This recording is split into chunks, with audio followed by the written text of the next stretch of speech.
Hi friends, welcome back to tasty రుచులు. అందరికీ నమస్కారం. ఈరోజు వచ్చేసి పొట్లకాయని ఫ్రైని ఈ విధంగా తయారు చేసుకోవచ్చు. సింపుల్గా చూపిస్తున్నాను. ముందుగా 5 టేబుల్ స్పూన్ ఆయిల్ వేసుకోవాలి. ప్యాన్ పెట్టుకొని ఆయిల్ హీట్ అయిన తర్వాత 3 ఎండుమిర్చి, 1 టీ స్పూన్ పోపు దినుసులు,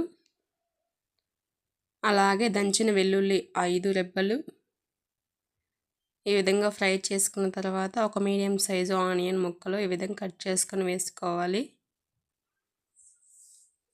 అలాగే కొంచెం కరివేపాకు. ఈ విధంగా పోపు ఫ్రై అయిన తర్వాత 1/2 కేజీ పొట్లకాయలు తీసి ఈ విధంగా సన్నగా తరిగి పెట్టుకోవాలి. పోపు ఫ్రై అయిన తర్వాత పొట్లకాయలు వేసుకొని 1/2 టీ స్పూన్ పసుపు, రుచికి సరిపడా ఉప్పు వేసుకొని ఫ్రై చేసుకోవాలి. మూత పెట్టుకొని